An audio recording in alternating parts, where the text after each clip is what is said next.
Hello, everyone. Good morning, good afternoon, good evening, wherever you are, whatever your time zone. Welcome.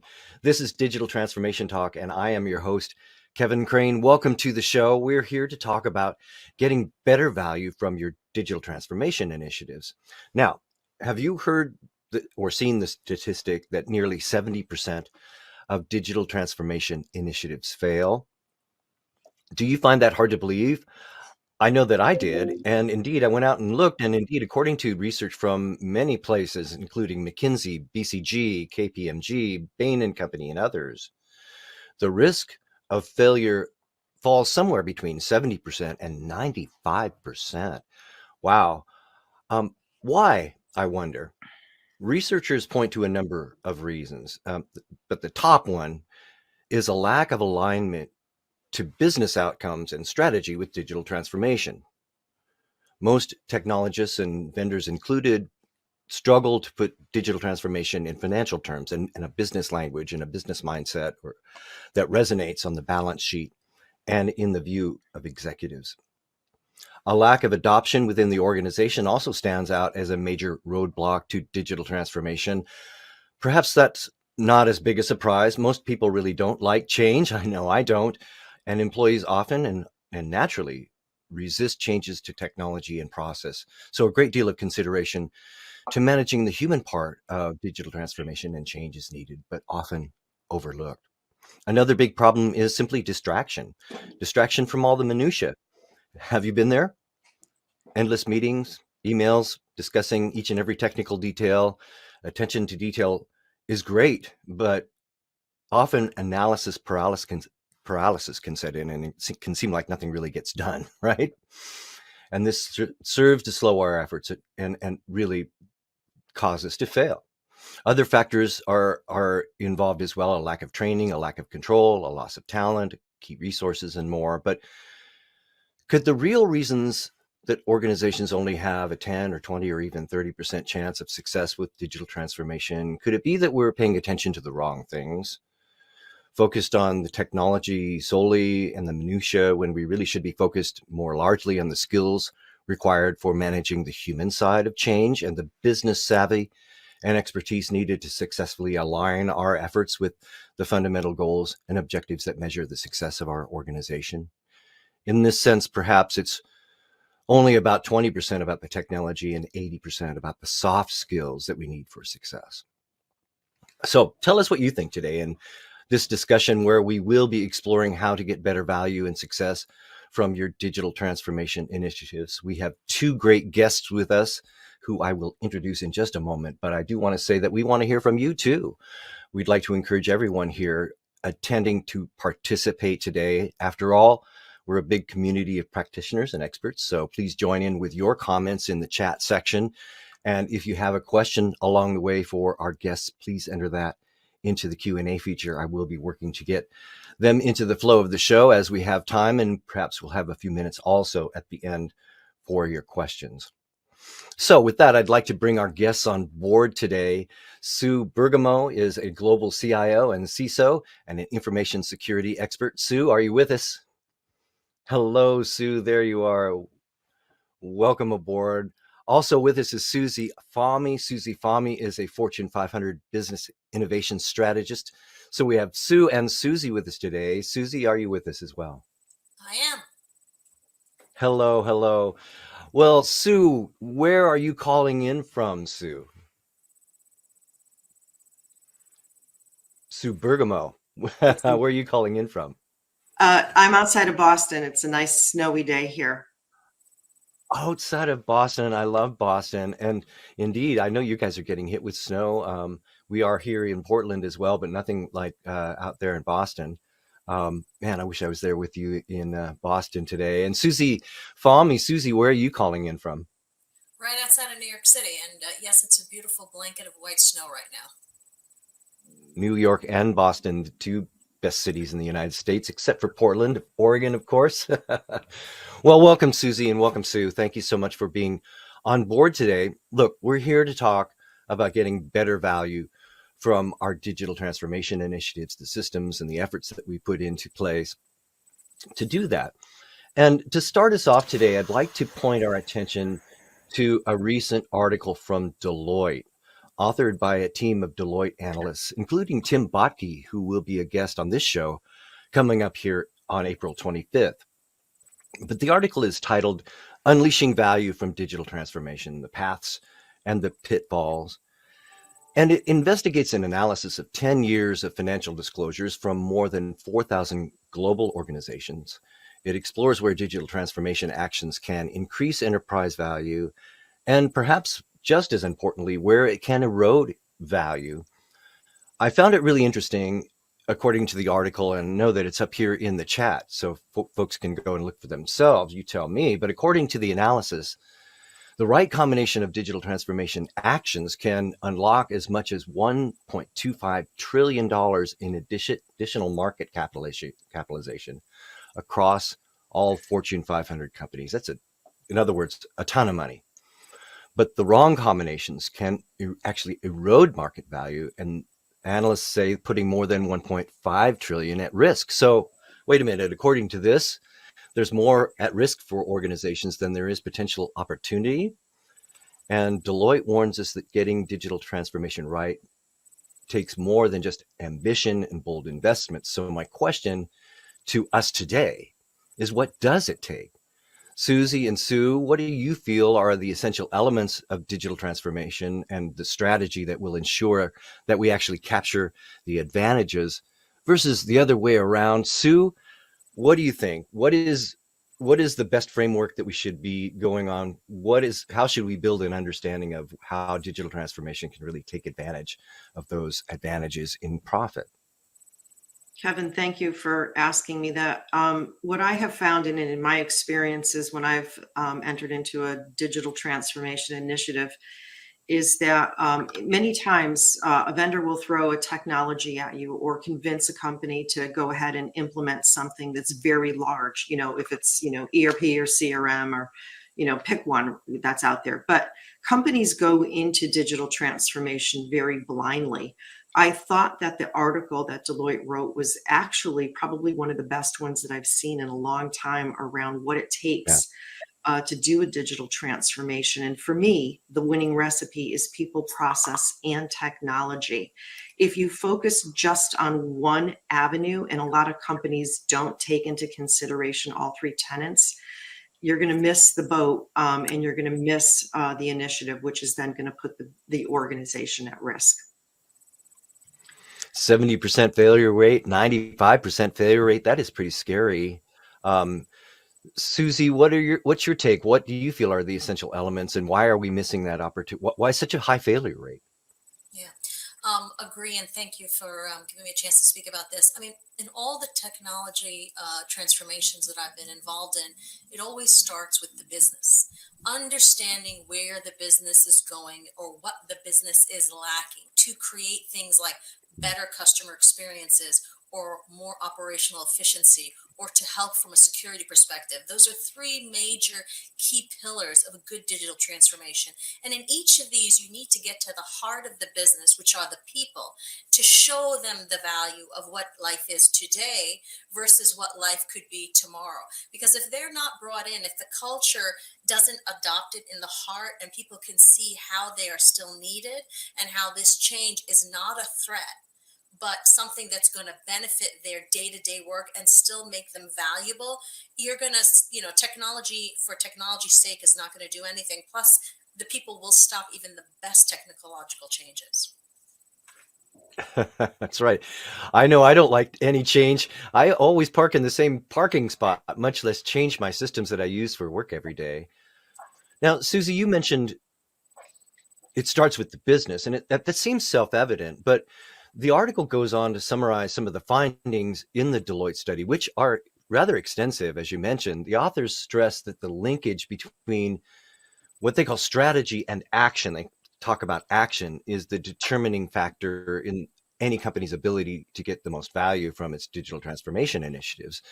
Their research shows that digital transformation actions and business strategy are often not aligned. Only 40% of organizations have a high maturity rate related to this linkage.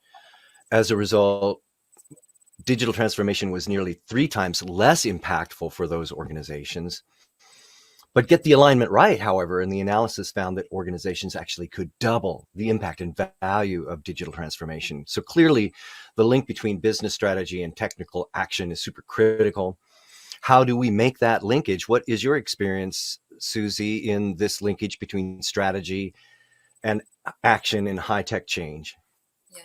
So really at the core of all this, we are needing to solve a pain point. Okay. There is a pain point for the customers of this company. And the customers are not just external customers, they're internal customers. Me as an employee, whether you're in a financial institution, health, I am providing some service, but I need certain tools to do that successfully. So this is basically going back to that business question.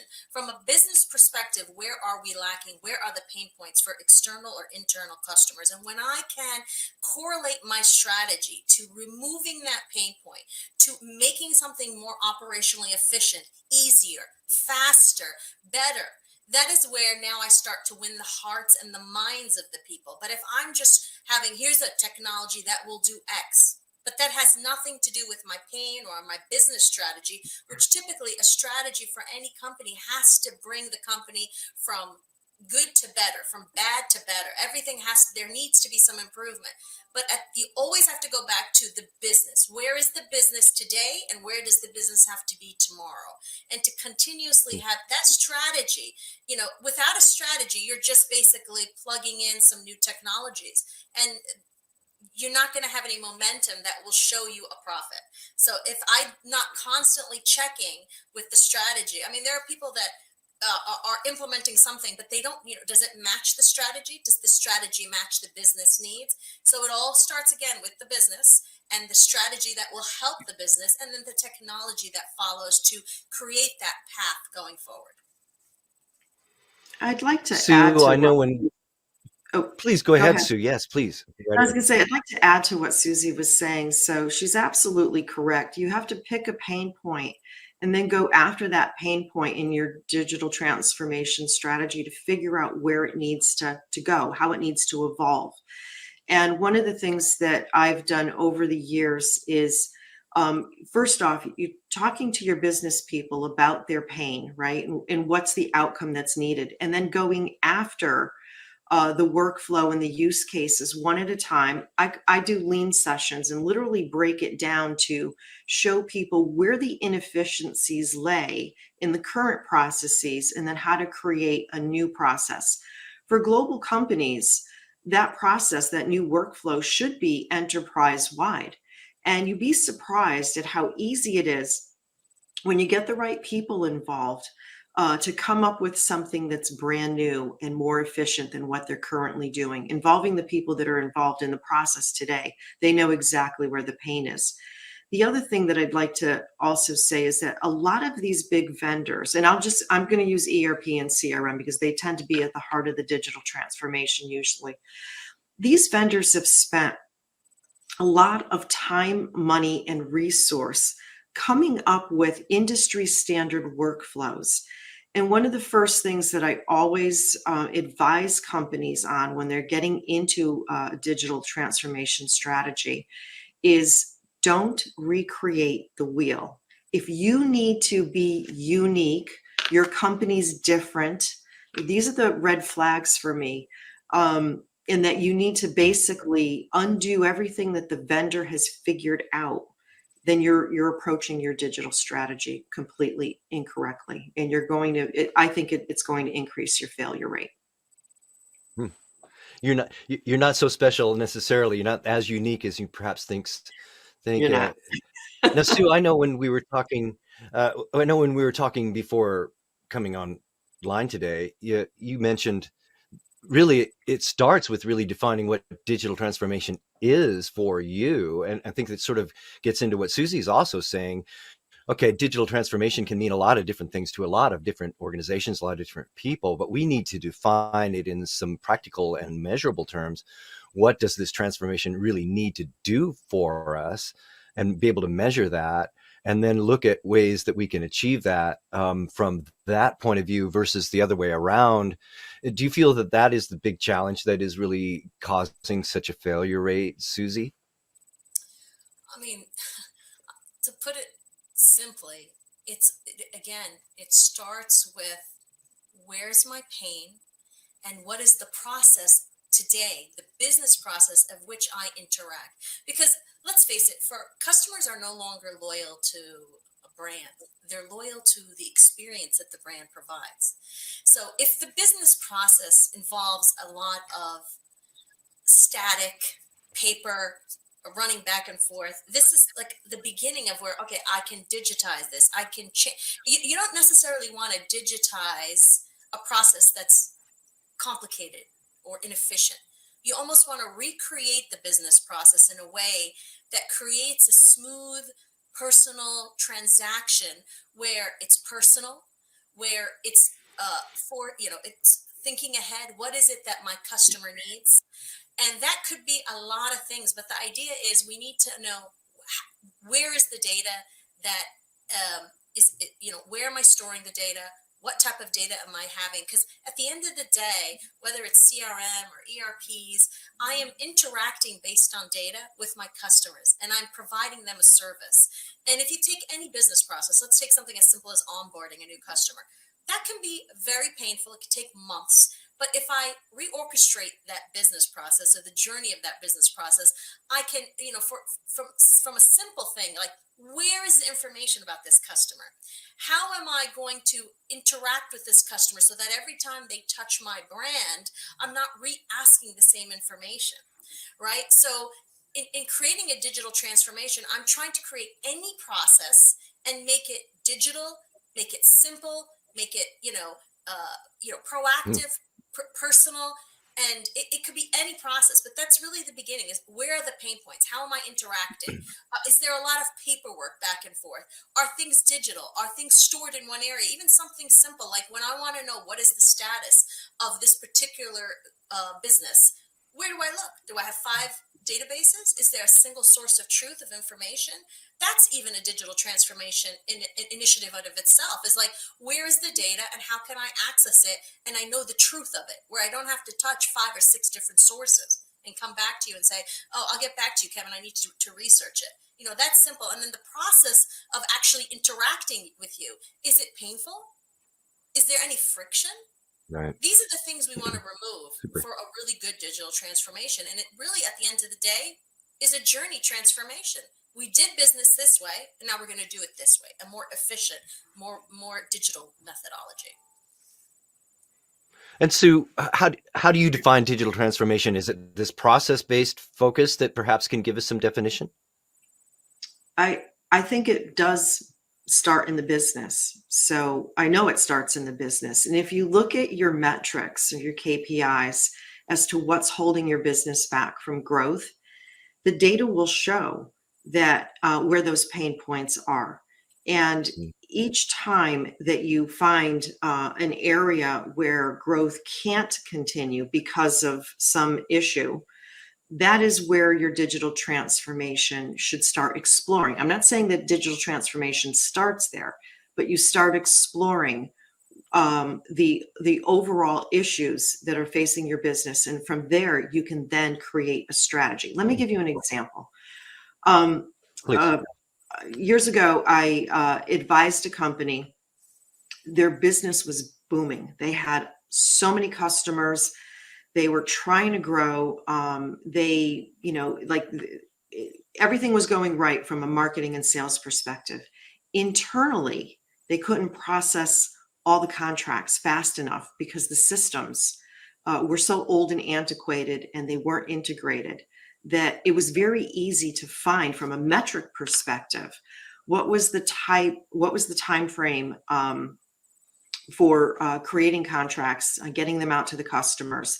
And when we looked at the actual workflow and the loop from start to finish, it was too long.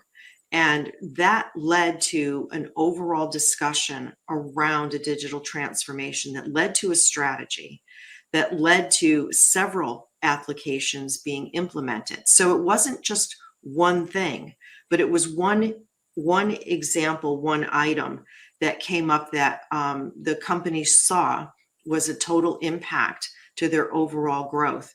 Once we fixed what was wrong, and again, it was by implementing a technology, the business was then able to grow to the level that they had promised the board. So when done correctly, and you have an eye on where your pain points are, and you have a solution to remediate those pain points, you can watch your business take off.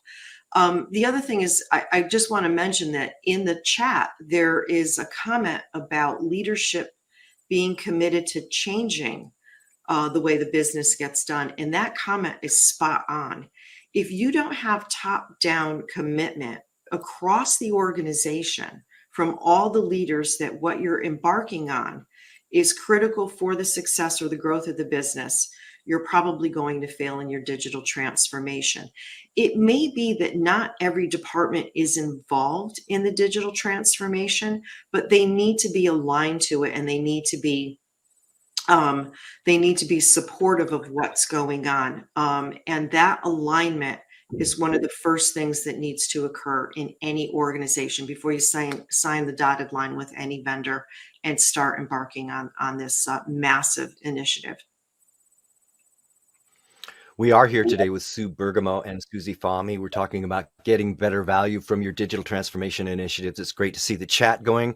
We also have some questions coming in, ladies. From Jonathan, this question: critical systems differ per organizational needs. What fundamental internal processes need to change in order to create a transformational ecosystem? Susie, what are your thoughts? Yeah, that's a great question, Jonathan.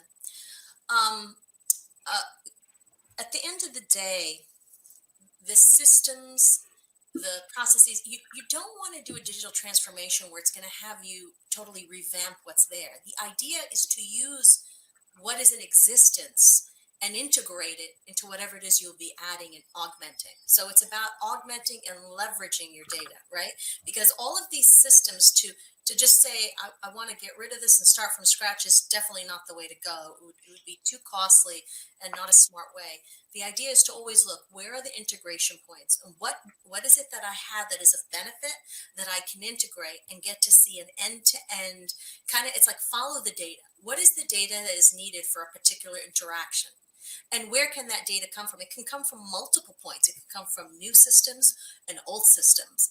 But the key is to be able to manage the data flow and to allow it to make sense in the business process, whatever business process we're talking about. So key, what is it that I have? What information is valid? And being able to track the data from beginning to end and have some consistency. And that sometimes there needs to be kind of like the middleware, if you will, that will bring in the data as needed in that particular business process. So that's first and foremost.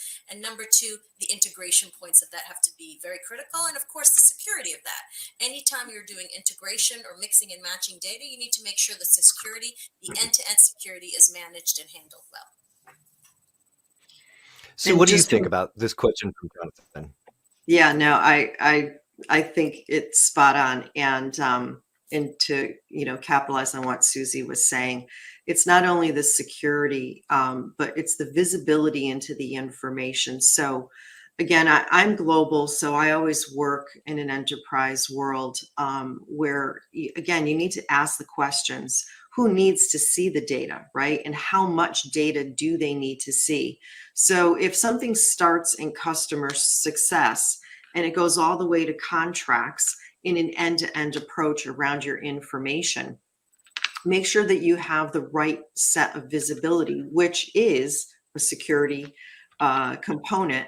If contracts needs to see what sales has sold or see the actual contract data, or you need to see, what the issues are from a customer success standpoint, make sure that you're giving people access to the right level of information. So I like to approach things end to end and make sure that everybody involved across the organization has visibility into information. And you can do that very easily through integrations and APIs across your technology stack.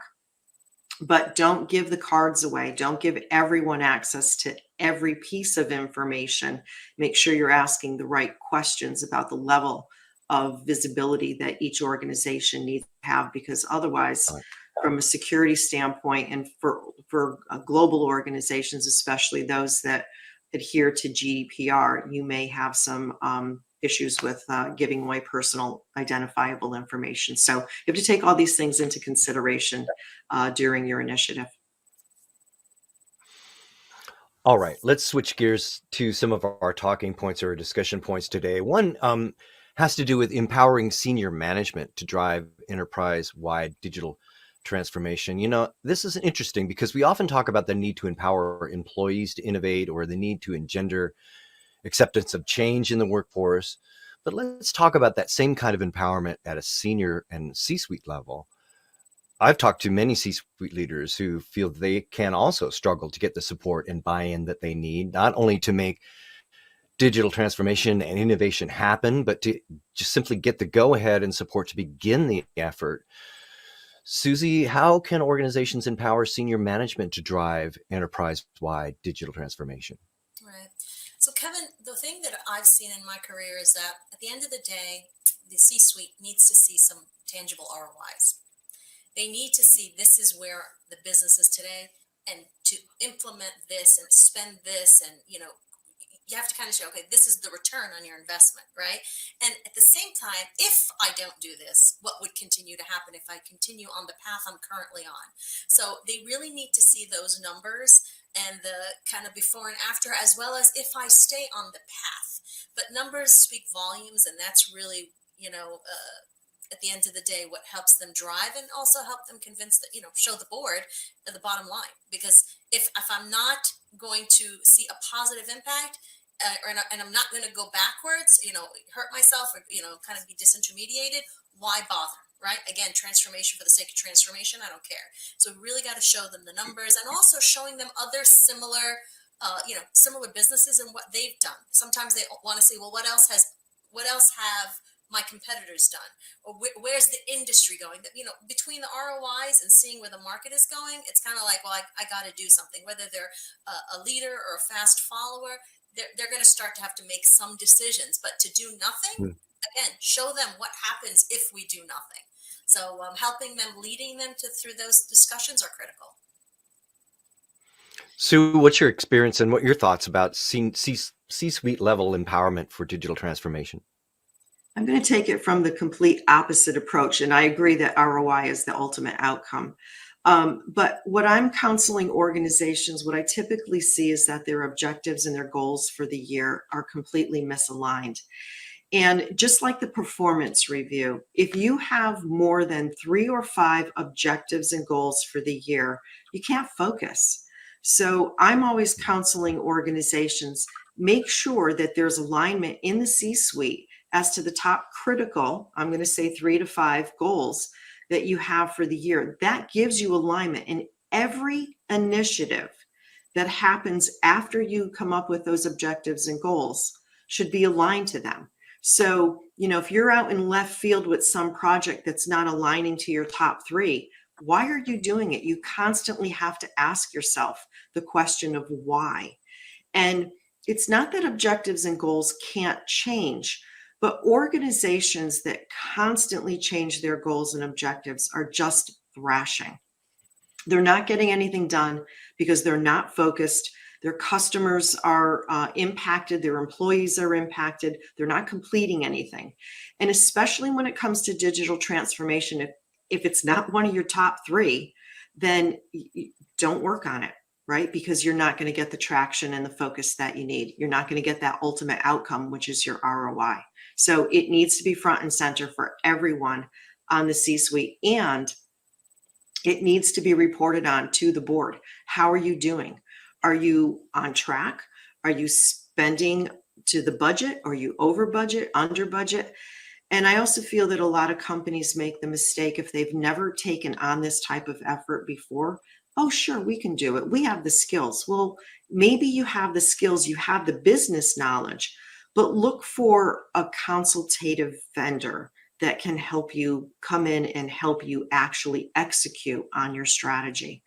And then just to elaborate a little bit more on how to get there, it really is about putting a strategy together. And you can do an end-to-end strategy and pick and choose which pieces of that strategy that you want to go after and implement. But again, those pieces need to be aligned to your core goals and objectives. So I'm gonna stick with 3 to 5. Otherwise, you're just thrashing and you're not able to focus. I'll add something to what Sue Well, you're said. both spot on there. I think what you're talking about is really baking in this linkage within every effort, at both a C-suite and a tactical level. Is that right, Susie? Yeah, for sure. I wanted to add something to what Sue said, which is bringing in sometimes a third party that has done multiple iterations of that particular transformation can be very beneficial in that they will tell you of the pitfalls, they will share best practices, and potentially save you a lot of pain and time. So it is sometimes worth their time to bring in a third party who's, again, done this to speed and provide them momentum and hopefully save them some money in the process, right? Sometimes if we're taking 2 or 3 times as long as a project should take for transformation, Yeah. or this whole trial and error, it costs money to do something over and over till we get it right. So I'm very open to having that third party that's very proficient in a particular portion of the transformation to engage at certain parts of it. Again, depending on what type of transformation we're doing, we should be open to bringing in anybody to help speed the process and remove as many pitfalls as possible. I'd like to add one All more right, thing. more questions. Oh, Please sorry. go right ahead. Yes, Yeah, I just would like Stu, to add please one go more right thing. ahead. So Sure. there are still some companies out there that are having or not having the buy versus build conversation, and they're still building. And in 2023, there are so many vendors with so many wonderful solutions that you can then configure to your business workflows. Unless you're a niche industry where there isn't a vendor to help you, please don't build. Buy and get it done quicker, because you'll find that your initiative will be smoother. And again, I go back to what I said before. These vendors are spending a lot of time and effort creating the business cases and the workflows. You don't need to recreate the wheel. Just configure the software for your own internal purposes, and you'll find that it's a lot easier to do. These digital transformation initiatives don't need to fail if you scope them correctly, get the commitment and the buy-in that you need, and then work on your own internal processes and redefine them. It can be done, and it can be done successfully.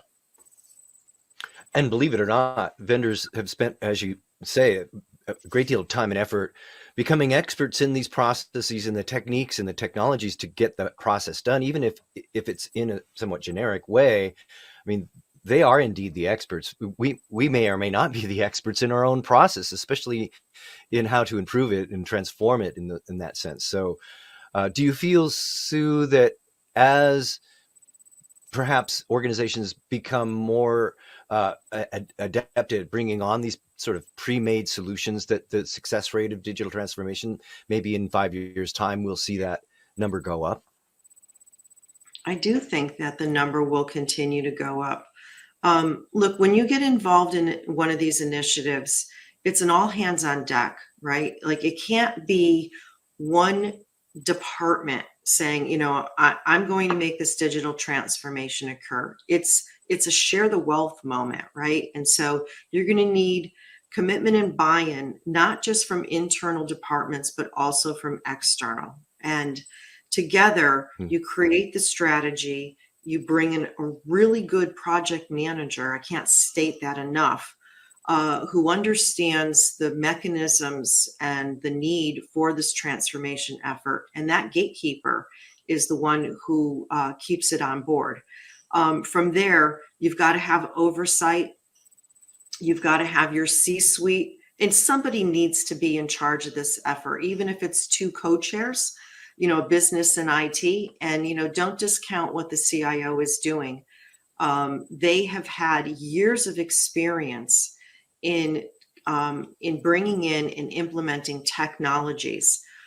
where the business should be involved, but I'm not necessarily stating that the business should be ultimately responsible for implementing software. They have a huge part and say in how the software is implemented based on their business processes. But leave it to the experts, right? Leave the business as an expert of process and use cases.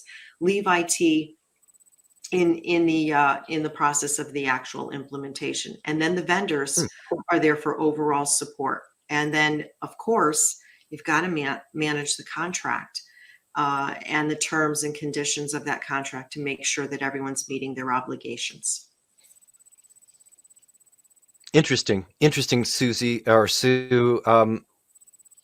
Vincent has this question along what we're talking about. And Vincent asks, with regards to medium-sized or multinational organizations, who is ultimately responsible for digital transformation? Is it only the chief digital officer, or who is that? If not, how do you get cooperation from other department heads? Susie, what's your thought on that? Yeah. Oh, this is definitely a cooperation. The CIO, the CTO, the chief digital officer, the CMO. I mean, it is definitely a cooperation of minds of business and tech.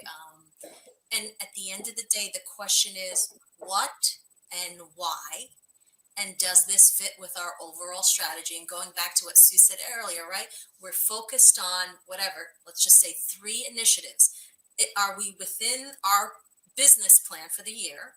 And what is each of one of our responsibilities, and do each one of us want to get, right? Because again, if we don't have synergy at the C-suite about the why and how each of our different organizations, and I just give a handful, there may be more for sure, it really is not going to make sense. And without buy-in and really getting to the heart of the matter as to the why, not just the what, and getting back to the people, process, and technology, it's not going to be successful. But really showing how this fits each and everyone's, individually and holistically, there needs to be uniformity to get buy-in, and also for everybody to have a say in what they want, right?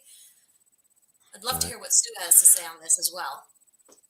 I completely agree with you, Susie. I completely agree. The only other area that I would add to the list of individuals is the CISO, because they need to do their due diligence up front around the security of the technology that's selected. Clearly, legal's involved in the contract negotiations piece. And then, the CISO, obviously near and dear to my heart, is going to dip in and out of the transformation effort to make sure that things are going the way that they should be, to protect data, not just customer data, but also company data. Because at the end of the day, that's what customers are expecting, is that their data has been protected. You know where it's being transferred to, and overall how it's being used. So that's the only thing that I would add to what you stated. Let's talk about the data, protect the data, but I'm also interested in how I can use that data to gain advantage, increase growth and market opportunities. Now, we hear a lot about technology these days, and certainly generative AI has taken the headlines lately, but really when it comes to gaining and keeping competitive advantage with digital transformation, I think it often comes down to building better business intelligence, and business intelligence about collecting and leveraging information about market competitors and the market itself to gain an advantage.